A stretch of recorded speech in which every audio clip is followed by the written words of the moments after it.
Good morning बच्चों। इस video में हम लोग सेकंड पार्ट कवर करने वाले हैं चैप्टर नंबर 13 का, जो कि जिसका टॉपिक है राइट्स, है ना। अधिकारों के बारे में हम लोग फर्स्ट पार्ट में देख लिए थे। चैप्टर नंबर 13 एसएससी का जो स्टार्ट किए थे हम लोग, उसी का ये सेकंड पार्ट होने वाला है। तो फर्स्ट पार्ट में हम लोगों ने क्या क्या देखा था? स्लेवरी के बारे में देखा था, कैसे लोगों को गुलाम बनाया जाता था। स्लेव ट्रेड देखा था, है ना। जो यूरोपियन कंट्रीज थे वो कैसे एशिया और अफ्रीका के लोगों को गुलाम बनाकर अमेरिका ले जाता था, यूरोप ले जाता था और वहाँ उनसे काम कराया जाता था। फिर हम लोगों ने राइट्स के इम्पोर्टेंस के बारे में पढ़ा था कि राइट्स हमारे लिए कितना ज़्यादा इम्पोर्टेंट है। Right to freedom, right to equality, है ना। ये सब हमारे लिए एक किसी भी पर्सन के लिए बहुत ज़्यादा ज़रूरी है। अगर उसको एक गरिमामय पूर्ण जीवन जीना है ना। अगर एक आत्मसम्मान से रिस्पेक्ट और डिग्निटी भरा जीवन अगर जीना है तो उसके लिए राइट्स बहुत ज़्यादा इम्पोर्टेंट है। और डेमोक्रेसी के लिए तो और भी इम्पोर्टेंट है राइट्स। अगर लोगों के पास राइट्स नहीं है तो वहाँ पर हम लोग डेमोक्रेसी की कल्पना नहीं कर सकते हैं। तो इसी चैप्टर को हम लोग आगे बढ़ाते हैं। फिर इसमें मैग्ना कार्टा भी पढ़ा था हम लोगों ने, civil right movement, Martin Luther King junior के बारे में, जिन्होंने अमेरिका में ब्लैक पीपल्स या उन्हीं को जो कलरफुल पीपल्स बोलते थे उनके राइट्स के लिए यहाँ पर प्रोटेस्ट वगैरह किया था। तो आइए इस चैप्टर को हम लोग आगे बढ़ाते हैं और इसका सेकंड पार्ट कवर करने वाले हैं। और मेनली इसमें हम लोग क्या देखने वाले हैं, ऐसे इंस्टीट्यूट के बारे में देखने वाले हैं जो हमारे राइट का प्रोटेक्शन करते हैं, है ना। मतलब जो हमारे अधिकारों की रक्षा करते हैं। तो अधिकारों की रक्षा क्यों जरूरी है, सबसे पहले ये बात आती है। क्या केवल राइट्स दे देना ही पर्याप्त है या उसकी रक्षा करना भी उतना ही ज़्यादा जरूरी है? जैसे हमारे कॉन्स्टिट्यूशन में हमको फंडामेंटल राइट दिए गए हैं, 6 फंडामेंटल राइट दिए गए हैं। जैसे राइट टू फ्रीडम हो गया, स्वतंत्रता का अधिकार। राइट टू इक्वालिटी दिया गया है, समानता का अधिकार, है ना। राइट टू रिलीजियस फ्रीडम दिया गया है और भी बहुत सारे फ्रीडम दिए गए हैं और भी बहुत सारे राइट्स दिए गए हैं। अगर मान के चलिए ये राइट्स दिए गए हैं, अच्छी बात है, लेकिन ये राइट्स हमको मिल नहीं रहे हैं या फिर इनका प्रोटेक्शन नहीं हो रहा है तो ये राइट्स कोई भी मतलब का नहीं है ना। जैसे अगर हम लोग राइट टू इक्वालिटी की बात करते हैं कि इंडिया में सब लोग समान हैं, लेकिन देखा जा रहा है कि महिला और पुरुष के साथ में क्या किया जा रहा है, मैन और वुमेन में भेदभाव किया जा रहा है। तो इसको फिर हम लोग क्या कर सकते हैं, या हम लोग हिंदू मुस्लिम सिख ईसाई में भेदभाव किया जा रहा है, ऐसा देखते हैं। तो फिर यहाँ पर हम कैसे इन अधिकारों को मान ले कि हमको ये अधिकार मिले हैं, है ना। किसी गरीब बच्चे को मान के चलो किसी स्कूल में पढ़ने नहीं दिया जा रहा है तो उसको तो एक प्रकार से अगर देखेंगे तो कोई अधिकार ही नहीं मिला है। तो इसी के लिए क्या होता है, कुछ इंस्टीट्यूट बनाए गए हैं। इंस्टीट्यूट मतलब कुछ ऐसी संस्थाएं बनाई गई है जो ये तय करती है कि जो हमको अधिकार मिला है ये उसकी क्या करेंगी, रक्षा करेंगी, ठीक है ना। जैसे वो क्लास में आप लोगों को टीचर का एग्जाम्पल देकर बताया था ना कि अगर क्लास में अगर कोई क्वेश्चन पूछता है ना, बच्चे लोग को क्वेश्चन पूछने दिया जाता है तो टीचर जो है वो क्वेश्चन पूछने दे रहा है तो ये बच्चों का अधिकार तो दे दिया, है ना। लेकिन बच्चों को जब तक ये डर रहेगा कि अगर हम लोग कोई क्वेश्चन पूछ देंगे और मास्टर जो है, सर या मैडम जो इधर से क्या करेगी, हमको पनिशमेंट कर देगी या मार देगी, तो इस डर से उन लोग तो क्वेश्चन ही नहीं पूछेंगे।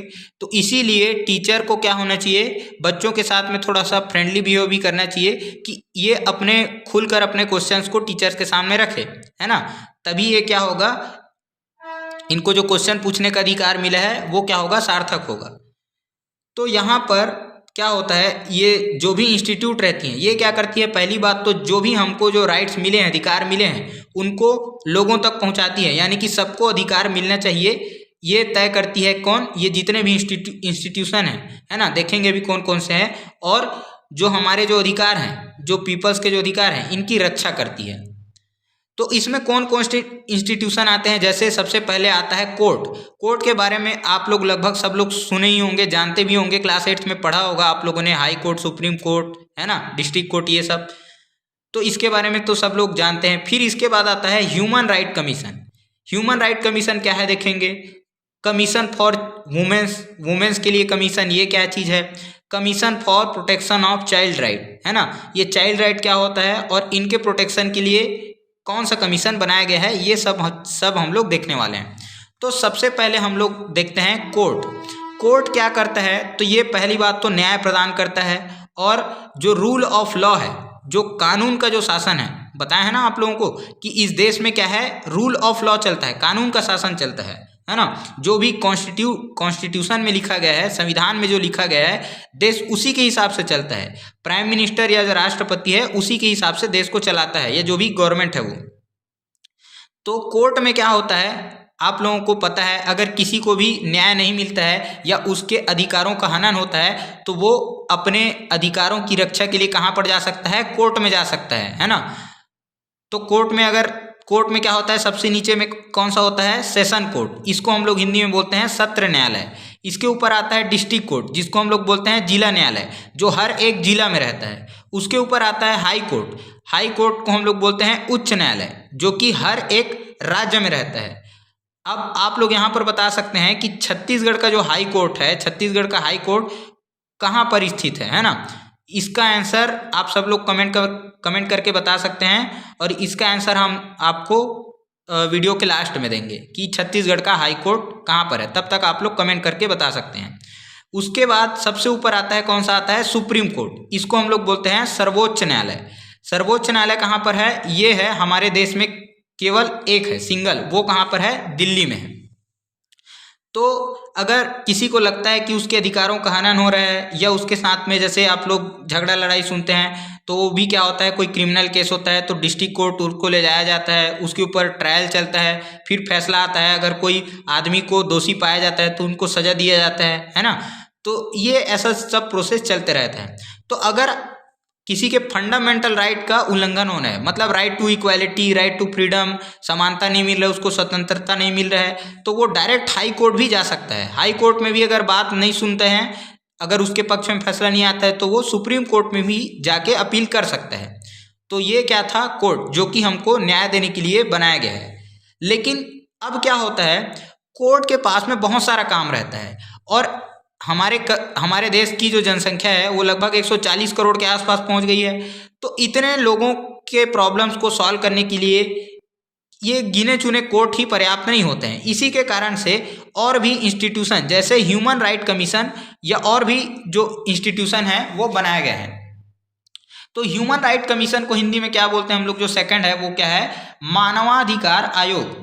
मानव के अधिकारों की रक्षा के लिए एक आयोग बनाया गया था। आयोग मतलब एक समिति या एक इंस्टीट्यूशन हम लोग बोल सकते हैं, है ना। जैसे आप लोगों को इलेक्शन कमीशन बताया था, क्या इलेक्शन कमीशन क्या करता है, जो चुनाव करवाता है, वैसे ही एक कमीशन बनाया गया है जो ह्यूमन के राइट्स को, मानव के अधिकार को प्रोटेक्ट करता है। अब मानव के क्या अधिकार हैं, तो सबसे पहले तो आता है राइट टू लाइफ या लिबर्टी, है ना। जीवन जीने या स्वतंत्र जीवन जीने की क्या है, हमको छूट होनी चाहिए। कोई भी आदमी जब जन्म लेता है तो वो जन्म से क्या होता है, वो स्वतंत्र होता है। तो इसको जो है बंदी बनाकर, गुलाम बनाकर नहीं रखा जा सकता है। उसका भी कुछ सेल्फ रिस्पेक्ट होता है। तो हर एक आदमी को स्वतंत्रता पूर्वक गरिमामय पूर्ण जीवन जीने का पूर्ण अधिकार होता है, पूरा अधिकार होता है, पूरा राइट होता है। तो इन सब की देखरेख कौन करता है, ह्यूमन राइट कमीशन करता है। और क्या करता है, तो किसी के साथ में भेदभाव नहीं होना चाहिए, डिस्क्रिमिनेशन नहीं होना चाहिए, है ना। किसी के साथ वायलेंस नहीं होना चाहिए। ये सब चीज देखने का काम कौन करता है, ह्यूमन राइट कमीशन। अब ह्यूमन राइट डे, मानव अधिकार दिवस कब मनाया जाता है, ये भी आपसे क्वेश्चन में पूछा जाता है। तो हर साल 10 दिसंबर को, 10 दिसंबर को ह्यूमन राइट डे सेलिब्रेट किया जाता है, मानव अधिकार दिवस। इसी दिन क्यों किया जाता है, क्योंकि आप लोग यूनाइटेड नेशन, यूएन के बारे में सुने होंगे। यूनाइटेड नेशन ने क्या किया था, 10 दिसंबर 1948 को ह्यूमन राइट डे मनाने के लिए इसको घोषणा किया था, है ना, कि हम लोग हर साल एवरी ईयर 10 दिसंबर को हम लोग ह्यूमन राइट डे जो है सेलिब्रेट करेंगे। जैसे आप लोग 21 जून को हर साल योगा डे सेलिब्रेट करते हो, 15 अगस्त को एवरी ईयर हम लोग क्या सेलिब्रेट करते हैं, इंडिपेंडेंस डे सेलिब्रेट करते हैं। ऐसे अलग अलग बहुत सारा डे सेलिब्रेट करते हैं ना। तो वैसे ही 10 दिसंबर को ह्यूमन राइट डे, मानव अधिकार दिवस जो है वो मनाया जाता है, सेलिब्रेट किया जाता है। क्यों किया जाता है, ताकि लोगों में अवेयर रहे, लोग अवेयर रहें कि उनके अधिकार क्या हैं, है ना, या उनके अधिकारों की रक्षा हो सके, इसीलिए। अब ये ह्यूमन राइट जो कमीशन है वो किन किन चीज़ों की बात करता है, तो व्यक्तिगत लोगों की स्वतंत्रता की बात करता है कि हर एक आदमी फ्रीडम है, उसको बंदी या उसको दास नहीं बनाना चाहिए। जैसे पहले स्लेवरी के बारे में हम लोगों ने पढ़ा था, जो स्लेव ट्रेड हुआ करता था, तो लोगों को क्या क्या किया जाता था, गुलाम बनाया जाता था, उनको बेच दिया जाता था। तो उनके पास में कोई फ्रीडम था क्या? नहीं था। वैसे ही अगर हम लोग इक्वालिटी की बात करते हैं, समानता की बात करते हैं, तो सब व्यक्ति, हर एक पर्सन क्या होना चाहिए? इक्वल होना चाहिए, चाहे वो मैन हो, वुमेन हो, पुअर हो, रिच हो, है ना, किसी भी धर्म का हो, सब के सब क्या होने चाहिए? बराबर होने चाहिए। ये होता है इक्वालिटी। लेकिन हम लोग पहले भी देखेंगे तो पहले ये इक्वालिटी नहीं होता था। अभी भी बहुत जगह हम लोग देखते हैं कि इनइक्वालिटी का भाव रहता है। फिर लोगों को न्याय मिल सके, जस्टिस मिल सके, अगर उनके साथ कुछ गलत हुआ है या फिर उनके राइट्स का हनन हुआ है, उनके अधिकार नहीं मिले हैं, तो उनको न्याय मिलना चाहिए। ह्यूमन डिग्निटी, मानव गरिमा, अभी बताए हैं कि अगर केवल लाइफ जो मिला है वो क्या होगा? लाइफ मिलने से ही नहीं, जब तक हमारे पास इसको जीने के लिए राइट्स नहीं रहेंगे, अधिकार नहीं रहेंगे, तब तक वो आदमी जो है वो मृत के समान है, मुर्दे के समान है, डेड के समान है। अगर मान के चलिए कोई एक आदमी है, अब इसके पास जीवन तो है, अच्छी बात है, लेकिन इसको जेल में बंद करके रख दिया जाए तो क्या हो जाएगा? इसका फ्रीडम जो है वो छीन जाएगा कि नहीं छीन जाएगा? तो क्या हुआ? इसके जीने का कोई मतलब हुआ क्या? नहीं हुआ। ये जिंदा है लेकिन कैद है। तो इसीलिए क्या होता है, लाइफ के साथ, फ्रीडम के साथ साथ जो डिग्निटी है और एक सेल्फ रेस्पेक्ट भी होना चाहिए। ऐसा नहीं कि कोई आदमी है, उसको कोई भी आ रहा है, उसको 2-4 थप्पड़ लगा के चला जा रहा है, गाली दे रहा है, उसको अच्छे से कोई उससे बात ही नहीं कर रहा है, तो ये भी उसका लाइफ जो है स्पॉइल है, खत्म है। तो इसीलिए क्या होता है, फ्रीडम के साथ साथ डिग्निटी यानी कि गरिमा भी जरूरी है, सेल्फ रिस्पेक्ट भी जरूरी है। अब अगर हम लोग इंडिया में बात करें तो इंडिया के लोगों के लिए, इंडिया की सिटीजन के लिए क्या बनाया गया था? National human right commission. इसी को शॉर्ट फॉर्म में NHRC भी बोला जाता है, नेशनल ह्यूमन राइट कमीशन। ये कब बनाया गया था? तो 1993 में बनाया गया। 1993 में national human right commission, Hindi में बोलते हैं इसको राष्ट्रीय मानवाधिकार आयोग, है ना, ये बनाया गया था। क्यों बनाया गया था? ताकि ये सोशल डिस्क्रिमिनेशन, सामाजिक जो भेदभाव होता है, जो अपर क्लास, लोअर क्लास, है ना, या फिर हम लोग देखते हैं कि जो पुअर हो गया, रिच हो गया, इनके बीच में जो भेदभाव रहता है, या फिर हिंदू, मुस्लिम, सिख, ईसाई धर्म को लेकर जो भेदभाव होता है, उन सब चीज़ों को हटाया जा सके। डोमेस्टिक वायलेंस होता है, जो घरेलू हिंसा, घर में क्या होता है, जैसे कहीं कहीं पर जहाँ माहौल खराब रहता है वहाँ पर क्या हो गया, हस्बैंड जो है वो शराब पीकर आ गया, दारू पीकर आ गया, और जो वाइफ को क्या कर रहा है, मार रहा है। ये अगर वाइफ कमा के ला रही है तो उसका पैसा भी छीन ले रहा है, सबको पी के, दारू पी के उड़ा दे रहा है, घर के कोई होश खबर नहीं है, और ऊपर से इसके साथ वायलेंस कर रहा है, मारपीट कर रहा है। इसी को हम लोग बोलते हैं domestic violence. Child abuse and child violence, है ना, तो बच्चों के साथ जो गलत व्यवहार किया जाता है या उनको खरीदा या बेचा जाता है। आप लोग देखे होंगे कि बहुत सारे मूवी वगैरह में भी दिखाया जाता है कि बच्चों को क्या करते हैं, उनका हाथ पैर तोड़कर या फिर उनके बॉडी पार्ट्स को निकाल कर उनसे भीख मंगवाया जाता है ना, बैगिंग करवाया जाता है। तो इन सब चीज़ों को रोकने के लिए, वैसे ही चाइल्ड मैरिज हो गया, जो पहले बाल विवाह होता था, पहले बचपन में ही 10 साल 12 साल में जल्दी से बच्चों का जो शादी कर दिया जाता था, इस चीज़ को रोकने के लिए। चाइल्ड लेबर हो गया, बाल मजदूरी, जो बच्चों से काम कराया जाता है होटल में, फैक्ट्रीज में, है ना, 14 ईयर्स के नीचे जो बच्चे काम करते हैं, इन्हीं को क्या बोला जाता है, चाइल्ड लेबर बोला जाता है। तो इन सब चीज़ों को रोकने के लिए, है ना। और क्या हो गया, जैसे डॉरी हैरेसमेंट हो गया। डॉरी किसको बोलते हैं हम लोग? दहेज।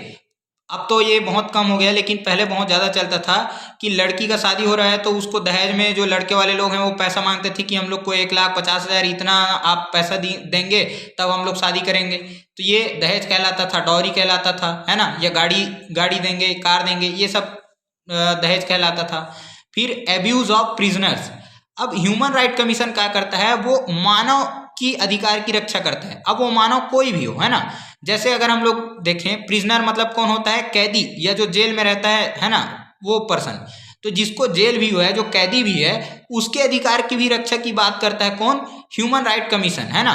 तो इनको, अब इनके साथ में क्या होता है, जैसे आप लोग जेल या बहुत सारे पिक्चर में देखे हैं कि जबरदस्ती उनसे कबूल करवाया जाता है कि वो क्राइम उसी ने किया है, या वो क्राइम नहीं भी किया रहता है तो भी कोई, है ना, जो ऐसा आदमी है जिसने क्राइम नहीं किया उसको ज़बरदस्ती उससे कबूल करवाया जा रहा है कि उसने मर्डर किया है, क्राइम किया है, ऐसे करके।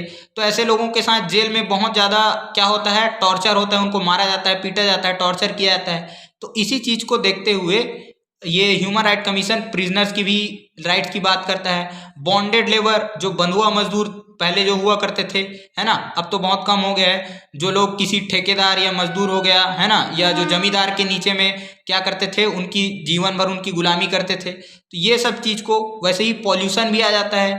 ह्यूमन ट्रैफिकिंग, अभी बताया, ह्यूमन ट्रैफिकिंग जो मनुष्य का खरीदी और बिक्री होता है उसको ह्यूमन ट्रैफिकिंग बोलते हैं।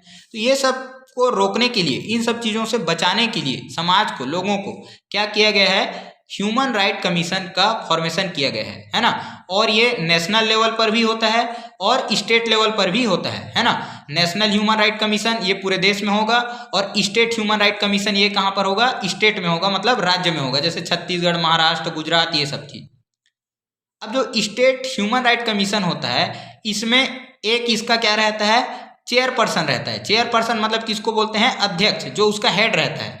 और 7 तो इसके मेंबर रहते हैं, मतलब टोटल कितने मेंबर हो गए, 8 मेंबर हो गए, 7 उसके सदस्य जो कि इन सब चीज को देखते हैं। ये कोई जजमेंट नहीं दे सकते हैं, है ना। ऐसा नहीं कि किसी को फांसी दे दिए या फिर क्या कर दिए, किसी को सजा सुना दिए। ह्यूमन राइट कमीशन का काम क्या रहता है, इंक्वायरी करना, है ना, पूछताछ कर सकते हैं, जाके लोगों की अवेयरनेस क्रिएट कर सकते हैं, लेकिन सजा नहीं दे सकते हैं। और इनका कार्यकाल कितना रहता है, 5 साल का कार्यकाल रहता है, टेन्योर रहता है, टर्म रहता है। तो इतना चीज आप लोग ध्यान रखेंगे ह्यूमन राइट कमीशन के बारे में। मानव अधिकार जो आयोग है वो ह्यूमन के राइट्स के बारे में बात करता है, जो उनके जीने के लिए, उनके गरिमामय पूर्ण जीवन जीने के लिए बहुत ज़्यादा जरूरी है। वैसे ही समन एक क्या है, एक टेक्निकल वर्ड है जो आपके बुक में दिया गया है। समन मतलब क्या होता है, बुलावा, किसी को बुलाना। जैसे कोर्ट क्या करता है, किसी को बुलाने के बुलावा भेजता है, तो वो पत्र जो एक लिखता है इसी को बोलते हैं समन, या ऑर्डर, जो जिसमें लिखे रहता है कि फलाना आदमी को कोर्ट में पेश किया जाए। तो यही चीज क्या कहलाता है, समन या बुलावा कहलाता है। ये कोर्ट की भाषा में उपयोग किया जाता है। तो ये वर्ड भी आप लोग ध्यान रखेंगे। इसके बाद जो नेक्स्ट जो आता है, थर्ड जो हमारा इंस्टीट्यूट आता है, वो क्या है, राइट टू इंफॉर्मेशन कमीशन। ये बहुत ही ज़्यादा जरूरी है, बहुत ज़्यादा इंपॉर्टेंट है ये। Right to information commission Hindi में क्या बोलते हैं हम लोग इसको, सूचना का अधिकार आयोग। सूचना का अधिकार क्या होता है, इसको हम लोग समझ सकते हैं जानने का अधिकार, है ना, किसी चीज के बारे में पता करना। किस चीज के बारे में पता करेंगे तो देखते हैं अभी। Right to information, right to information क्या है, इसी को शॉर्ट फॉर्म में RTI बोलते हैं। RTI, राइट टू इंफॉर्मेशन, ये एक एक्ट था। एक्ट मतलब कानून, कानून बनाया गया था। कब बनाया गया था, ये ईयर भी आप लोगों को ध्यान रखना है, 2005 में। 2005 में राइट टू इंफॉर्मेशन आता है। सूचना का अधिकार बोलते हैं इसको, हिंदी में बोलते हैं सूचना का अधिकार, है ना। इसको आप लोग कंफ्यूज नहीं होंगे RTE से, राइट टू एजुकेशन। ये RTE राइट टू एजुकेशन अलग होता है और RTI राइट टू इंफॉर्मेशन अलग होता है। RTE के बारे में अभी आगे बताएंगे। तो राइट टू इंफॉर्मेशन क्या होता है, जैसे आपके बुक में एक एग्जाम्पल दिया गया है। एग्जाम्पल क्या दिया गया है, एक महिला रहती है, वो क्या होता है, आप लोग देखे होंगे, राशन कार्ड बनता है गांव में, है ना, जिससे राशन की दुकान से चावल और नमक, गेहूं, शक्कर वगैरह सस्ते दाम में मिल जाता है। तो राशन कार्ड बनवाने के लिए ये जो महिला है, जो वुमेन है, ये क्या करती है, 4 से 5 बार एप्लीकेशन देती है। लेकिन जो BDO है, ब्लॉक डेवलपमेंट ऑफिसर, इसके पास में जाती है और पता करती है कि मैं 4-5 बार अपना राशन कार्ड बनवाने के लिए दी थी, लेकिन अभी तक उसका कोई खोज खबर नहीं है। तो ये बोलते हैं कि हमारे पास तो पहुंचा ही नहीं है आपका एप्लीकेशन, है ना। तो ये बहुत परेशान रहती है। तो इस महिला को एक लड़का मिलता है, वो इनको RTI के बारे में बताता है। अब RTI क्या होता है कि हम किसी भी सरकारी ऑफिस में जाके वहां से इंफॉर्मेशन ले सकते हैं। जैसे ये गई और यहाँ पर इंफॉर्मेशन लगाया कि मेरे को क्या है, मैंने जो एप्लीकेशन भरा था राशन कार्ड बनवाने के लिए, वो क्यों बनकर नहीं आया है। तो फिर अगले 20 दिनों में इसके पास में तुरंत बनकर आ जाता है। ये इतना बड़ा एक हथियार है, ऐसे समझ के चलो, आम जनता का हथियार है। कि जैसे मान के चलो, अगर सड़क बनना है, 1 साल से हम लोग देख रहे हैं सड़क बन ही नहीं रहा है ना, तो हम लोग जाके पीडब्ल्यूडी डिपार्टमेंट से पूछ सकते हैं कि अभी तक सड़क क्यों नहीं बना है। या इसका सबसे अच्छा एग्जांपल आप लोग स्टूडेंट लोग समझ सकते हैं, वो क्या होता है, बोर्ड में जैसे बोर्ड पेपर होता है तो आप लोग सुनते हो रीचेकिंग के लिए कॉपी खुलवाते हैं, है ना, किसी का कम नंबर आ जाता है तो उन लोग कॉपी खुलवाते हैं। ये भी राइट टू इंफॉर्मेशन के तहत है, आपको जानने का अधिकार है कि आपका नंबर कहाँ कटा है, कितना नंबर कटा है, क्यों कटा है। तो इसी को हम लोग बोलते हैं आरटीआई एक्ट, है ना। कब आया था, 2005 में आया था। जब हम लोग आरटीआई क्या होता है, एक फॉर्म रहता है, एक फॉर्म आता है, इसको भरना है, अपना नाम पता गांव, किस डिपार्टमेंट से आप जानना चाहते हैं, क्या जानकारी जानना चाहते हैं, और मात्र 10 रुपये का एक फॉर्म आता है। इसको भरने के बाद आप वहां जाके इसको जमा कर देंगे जहां से आपको सूचना चाहिए, और वो 30 दिन के अंदर अंदर आपको फिर जानकारी उनको देना होता है। नहीं देंगे तो क्या होगा, तो इनके ऊपर में फाइन लग जाएगा, इसी इंस्टीट्यूशन के ऊपर में नेशनल ह्यूमन राइट जो कमीशन है ना, वो इसके ऊपर में एक्शन लेगा फिर। तो ये भी सेंटर में बनाया गया है, सेंटर इंफॉर्मेशन कमीशन, और स्टेट के लिए अलग से बनाया गया है स्टेट इंफॉर्मेशन कमीशन। फिर इसके बाद में आता है कमीशन फॉर वुमेन, है ना। कमीशन फॉर वुमेन मतलब महिला आयोग। महिलाओं की रक्षा के लिए विशेष जो वुमेन्स हैं, इनके राइट्स के लिए स्पेशली इस कमीशन को बनाया गया था। फिर आप लोगों के माइंड में क्वेश्चन आ सकता है कि सर जब आरटीआई बना दिया, है ना, ह्यूमन राइट कमीशन बना दिया, कोर्ट पहले से ही है, फिर इसके बाद में इसको बनाने का क्या ज़रूरत था। तो देखिए यहाँ पर क्या होता है, आप लोग जानते हैं कि वुमेन्स का कंडीशन हमारे देश में पहले से ही उतना अच्छा नहीं है, या इक्वालिटी इनको नहीं मिलता है। तो ये अपने अधिकारों को लेकर बहुत ही हेजिटेट करते हैं, और कोर्ट में जाने के लिए या ह्यूमन राइट कमीशन में जाने के लिए इनके पास उतने रिसोर्सेज नहीं रहते हैं, या तो फिर क्या बोलना चाहिए कि वहाँ पर है ना, ये जाने में कतराते हैं। तो अपने बातों को रखने के लिए तो क्या किया सरकार ने, वुमेन्स के लिए अलग से एक इंस्टीट्यूशन बना दिया गया जो स्पेशली वुमेन्स के अधिकारों की, महिलाओं की रक्षा की बात करता है, और इसी को हम लोग बोलते हैं कमीशन फॉर वुमेन, महिला आयोग इसको बोलते हैं, है ना। तो ये अप्रॉक्सीमेटली 1990 में बनाया गया था, 1990 के आसपास बनाया गया था। इसको एक्ट आता है, जैसे आरटीआई का एक्ट है 2005, वैसे ही 1990 का एक्ट है, वुमेन्स कमीशन जो है ये बनाया गया था। अब ये इसका मेन एम क्या था, तो जो वुमेन्स हैं इनका सोशल और इकोनॉमिक जो है अपलिफ्टमेंट हो सके, इम्प्रूव हो सके, है ना। समाज में हम लोग देखते हैं कि महिलाओं की स्थिति अभी भी उतनी अच्छी नहीं है, या पुरुष की तुलना में थोड़ा सा कंपेरेटिवली कम ही है ना। और इनका जो योगदान है इकोनॉमिक मतलब क्या हो गया, आर्थिक रूप से कमाई में वो थोड़ा कम ही है ना। हालांकि काम करती हैं, घर का काम करती हैं, लेकिन उनके बदले में उनको पैसा नहीं मिलता है। तो इसीलिए महिलाओं की स्थिति को सुधारने के लिए और उनके अधिकारों की रक्षा के लिए क्या किया गया था, उनके राइट्स को प्रोटेक्ट करने के लिए वुमेन कमीशन बनाया गया था। इसमें कौन कौन से मेनली इनके जो इश्यूज हैं वो शामिल होते हैं, तो स्पेशली हम लोग देखते हैं जैसे चाइल्ड मैरिज हो गया। चाइल्ड मैरिज बताया था आप लोगों को, बाल विवाह जिसको हम लोग बोलते हैं। पहले क्या होता था, 10-12 साल की हुई नहीं है बच्ची की, उसका क्या कर दिया जाता था, शादी कर दिया जाता था, जिसके कारण वो आगे पढ़ नहीं पाती थी। मेंटल जो डेवलपमेंट है वो इसी साल पढ़ाई के दौरान ही होता है, तो उसका ना तो फिजिकल डेवलपमेंट हुआ है ना मेंटल डेवलपमेंट हुआ है। तो इसी के कारण चाइल्ड मैरिज को जो है वो रोका गया। फिर होता है फीमेल फ्यूटिसाइड, कन्या भ्रूण हत्या इसको हिंदी में बोलते हैं। मतलब पहले क्या होता था, एक मशीन आता है, आप लोग देखते होंगे, इसमें चेक करा लिया जाता था कि क्या है, जो गर्भ में पेट में क्या है, माँ के पेट में लड़का है कि लड़की होने वाली है, तो पता चलता था कि क्या है, लड़की आने वाली है तो उसको गर्भ में ही मार दिया जाता था, या कोई लड़की पैदा हो गई तो उसको पैदा होते ही मार दिया जाता था। तो ये क्या होता था, इसी को बोलते हैं फीमेल फ्यूटिसाइड, इसको रोकना, है ना। अब अगर बताइए कि लड़की को मार देंगे, है ना, और केवल समाज में लड़का रहेगा तो क्या समाज चल पाएगा क्या भाई, है ना। कल के दिन में अगर लड़के के लिए लड़की खोजने जाओगे तो फिर कहाँ से मिलेगा। तो इसीलिए जो बैलेंस है समाज में वो बना के इक्वल जो है होना चाहिए। इसके बाद आता है डोमेस्टिक वायलेंस, घरेलू हिंसा बता दिए, है ना। कई लोग क्या होते हैं जो अल्कोहलिक रहते हैं, जो शराबी रहते हैं, वो पी के अपने वाइफ के साथ में मारपीट करते हैं, उनको फिजिकली मेंटली टॉर्चर करते हैं, इसी को डोमेस्टिक वायलेंस बोला जाता है। फिर डॉरी सिस्टम, दहेज प्रथा भी आप लोगों को बता दिए। माइनॉरिटी और जो बैकवर्ड क्लास जो वुमेन्स है ना, जो माइनॉरिटी जैसे वुमेन्स आप लोग सुनते हैं, मुस्लिम हो गया, सिख हो गया, ईसाई हो गया, तो ज़्यादातर मुस्लिम्स में क्या होता है, आप लोग तलाक के बारे में सुने होंगे, है ना।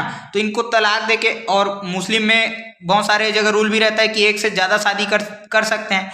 तो इनको क्या होता है, शादी के बाद मान के चलिए तलाक देकर छोड़ दिया उनके पति ने, तो अब ये किसके पास जाएगी, कैसे रहेगी, अपना ज़िंदगी कैसे चलाएगी। तो उनके अधिकारों की रक्षा के लिए भी ये वुमेन कमीशन भी वर्क करता है ना। और जो बैकवर्ड कास्ट की जो वुमेन्स है ना, जो ST SC हैं, और भी बहुत सारे ऐसे बैकवर्ड जो पिछड़ी जो कास्ट की जो महिलाएं हैं, उनकी रक्षा की भी काम कौन करता है, तो वुमेन्स कमीशन करता है। तो स्पेशली ये वुमेन्स के लिए बनाया गया था एक्ट के थ्रू 1990s में, ये आप लोग ध्यान रखेंगे। इसके बाद लास्ट एक जो आता है वो क्या आता है, कमीशन आता है commission for protection of child right.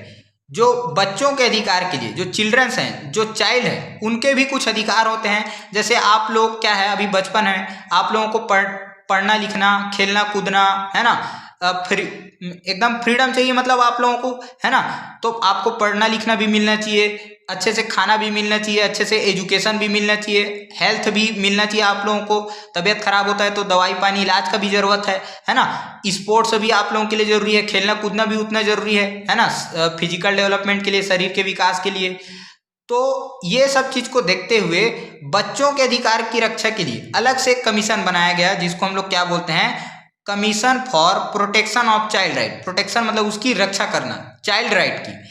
अब ये किन किन चीज़ों पर फोकस करता है, तो चाइल्ड लेबर हो गया, बाल मजदूरी। बाल मजदूरी, चाइल्ड लेबर क्या होता है, 14 ईयर्स के जो बच्चे हैं, 14 ईयर्स और उससे कम के जो बच्चे, इन लोग आप लोग देखे होंगे होटल वगैरह में इन लोग सफाई का काम करते रहते हैं, तो चाय देने का काम करते रहते हैं, तो बहुत जगह फैक्ट्रीज में काम करते रहते हैं। कई जगह आप लोग ठेला वगैरह में जाते हो तो गुपचुप वगैरह देने में, हालांकि वो अपने पेरेंट्स का हेल्प कर रहे हैं, लेकिन बहुत जगह फैक्ट्रीज हो गया, होटल हो गया, और भी बहुत जगह ऐसे क्या होता है, इनको मजबूरी में या ज़बरदस्ती में इनको काम कराया जाता है। इसी को हम लोग क्या बोलते हैं, चाइल्ड लेबर बोलते हैं, है ना। आप लोग क्या होता है, आप लोग बेटा बहुत ज़्यादा शिकायत करते हैं हम लोग, है ना, मम्मी पापा से नाराज रहते हैं कि हमको ये चीज़ नहीं दिए, है ना, ये चीज़ नहीं मिला हमको, या बहुत ज़्यादा डिमांड करते हैं, जिद करते हैं। लेकिन आप लोगों को हमेशा शुक्रगुजार होना चाहिए कि आप लोगों को बहुत अच्छा एजुकेशन मिल रहा है, पढ़ने के लिए मिल रहा है ना, बहुत अच्छी शिक्षा मिल रही है, हेल्थ मिल रहा है, आपके मम्मी पापा हैं, आपको बहुत प्यार करते हैं। दुनिया में ऐसे भी बच्चे हैं जिनको मजबूरी में काम करना पड़ता है ना, उनके माता पिता इतना नहीं कमा पाते हैं कि उनको ज़बरदस्ती में स्कूल से आने के बाद उनको काम करना पड़ता है ना। उनके पास में पढ़ना चाहते हैं वो, लेकिन पढ़ने के लिए आगे पढ़ नहीं पाते हैं। तो इसीलिए हमको क्या होना चाहिए, हमेशा थैंकफुल होना चाहिए गॉड के लिए, और जितने भी शिकायतें हैं वो सब नहीं करनी चाहिए, है ना। फिर और क्या आता है, चाइल्ड ट्रैफिकिंग। चाइल्ड ट्रैफिकिंग बता रहे थे आप लोगों को। चाइल्ड ट्रैफिकिंग क्या होता है, बच्चों का खरीद फरोख्त, है ना, बच्चों को बेच दिया जाता है कहीं से। आप लोग जैसे बच्चा पकड़ने वाला चोर या बच्चा चोर सुनते होंगे ना, तो लोग बच्चे को चोरी करके दूसरे जगह बेच देते हैं, या उनका पैर काट दिए, हाथ काट दिए, उनको भीख मंगवा रहे हैं, उनसे बेगिंग करवा रहे हैं। फिर वैसे क्या होता है, चाइल्ड एब्यूज़ हो गया, जो बच्चों के साथ में क्या होता है, छेड़खानी होता है, या फिर उनको गलत धंधों में लगा दिया जाता है। जैसे जो छोटी जो बच्चियां रहती है, उनको क्या होता है, बचपन से उठाकर उनको जो है गलत वर्क में लगा दिया जाता है ना, सेक्स वर्क में लगा दिया जाता है। तो ऐसे बहुत सारे जो गलत हैं, या बच्चों के साथ में जो छेड़खानी होता है, गाली गलौज होता है, इसी को चाइल्ड एब्यूज़ बोला जाता है। फिर उसके बाद क्या आता है, हेल्थ और एजुकेशन। बच्चों की शिक्षा के ऊपर, और उनको अच्छा एजुकेशन मिलना चाहिए, उनको अच्छा हेल्थ मिलना चाहिए, इसके लिए भी क्या करता है, ये प्रोटेक्शन ऑफ चाइल्ड राइट ये काम करता है, ठीक है। उसके बाद आप लोग PWD क्या होता है, एक चीज ध्यान रखेंगे। PWD क्या होता है, पर्सन या पीपल विथ डिसेबिलिटी, है ना, जिसको हम लोग दिव्यांग भी बोलते हैं, है ना, दिव्यांग, या फिर हम लोग बोलते हैं जिनके क्या होते हैं, जैसे पैर हैंडीकैप्ड जो हैं, हैंडीकैप्ड बोल सकते हैं हम लोग डिसेबल्ड को। तो जिनका हाथ पैर अच्छे से काम नहीं करता है, या फिर आँख अच्छे से काम नहीं करता है, तो ऐसे पर्सन्स को हम लोग क्या बोलते हैं, PWD बोलते हैं, मतलब पर्सन विथ डिसेबिलिटी, है ना, दिव्यांग व्यक्ति, या फिर इनको हैंडीकैप्ड भी बोलते हैं। तो इनके अधिकारों के लिए भी क्या किया गया था, PWD राइट एक्ट लाया गया था 1995 में, है ना। तो 1995 में क्या किया गया था, PWD जो राइट एक्ट है ये लाया गया था। इनको भी क्या होता है, समाज में अच्छा इज्जत मिल सके, अच्छे से अच्छी शिक्षा मिल सके और ये काम भी कर सके, है ना। नहीं तो इनको क्या लगता है कि हम जो है अपने माता पिता के ऊपर, है ना, अपने समाज के ऊपर बोझ हैं। तो इन सब चीज़ को इनको हटाने के लिए, इक्वालिटी देने के लिए, अच्छा एजुकेशन देने के लिए क्या किया गया, इनके पीडब्ल्यूडी राइट एक्ट 1995 में लाया गया था। तो पीडब्ल्यूडी का फुल फॉर्म ध्यान रखेंगे आप लोग, पीपल विथ या पर्सन विथ डिसेबिलिटी। एक जो लास्ट पॉइंट आप लोगों को बता रहा था, क्या था वो, राइट टू एजुकेशन। इसको राइट टू इंफॉर्मेशन, RTE से कंफ्यूज नहीं करेंगे, ये अलग चीज़ है, ये 2005 में आया था। तो राइट टू एजुकेशन क्या है, ये आप लोगों को पहले भी बता चुके हैं कि जो 6 से 14 साल के जो बच्चे हैं, 6 to 14 ईयर्स के जो बच्चे हैं, इनको क्या होता है, शिक्षा जो है, एजुकेशन जो है वो मिलना चाहिए, कंपलसरी एजुकेशन है, इनको पढ़ने से नहीं रोका जा सकता है। तो ये कब आता है, क्लास 1 से 8 तक, तो ये कंपलसरी एजुकेशन है, इनको कोई भी पढ़ने से रोका नहीं जा सकता है। इसी को क्या बोलते हैं, राइट टू एजुकेशन, शिक्षा का अधिकार। अब ये बताए थे आप लोगों को 86 कॉन्स्टिट्यूशनल अमेंडमेंट में जोड़ा गया था। मतलब जब 1949 में हमारे देश का संविधान बनकर कंप्लीट हुआ था, कॉन्स्टिट्यूशन जब बना था, तब स्टार्टिंग में ये राइट टू एजुकेशन नहीं था। तो 2002 में, इन ईयर 2002 में 86 नंबर का कॉन्स्टिट्यूशनल अमेंडमेंट होता है, मतलब इस संविधान में संशोधन होता है, इसमें जोड़ा जाता है बाद में। तो ये ध्यान रखेंगे, 86 नंबर का कॉन्स्टिट्यूशनल अमेंडमेंट था, राइट टू एजुकेशन कब आता है, 2002 में, तब इसको जोड़ा गया। और इसी में बच्चों को 6 से 14 साल तक के बच्चों को, क्लास 1 से क्लास 8 तक के बच्चों को राइट टू एजुकेशन दिया गया। तो आई होप आप लोगों को ये वीडियो अच्छा लगा होगा, बहुत सारा चीज़ सीखने के लिए मिला होगा, जानने के लिए मिला होगा। तो यहाँ पर हम लोग इस चैप्टर को कंप्लीट करते हैं। इससे पहले मैं आप लोगों को क्वेश्चन जो पूछा था उसका जवाब दे देता हूँ कि छत्तीसगढ़ का जो हाई कोर्ट है ना, उच्च न्यायालय है, ये कहाँ पर है, तो ये है हमारे बिलासपुर में, है ना, रायपुर में नहीं है, ध्यान रखेंगे, बिलासपुर में है। इसीलिए बिलासपुर को क्या बोला जाता है, छत्तीसगढ़ का जुडिशियल कैपिटल, यानी कि न्यायिक राजधानी बोला जाता है, जहाँ से हमको जुडिशियरी देखने के लिए मिलता है, हाई कोर्ट। तो हाई कोर्ट कहाँ पर है, छत्तीसगढ़ का बिलासपुर में है। थैंक यू, जय हिंद।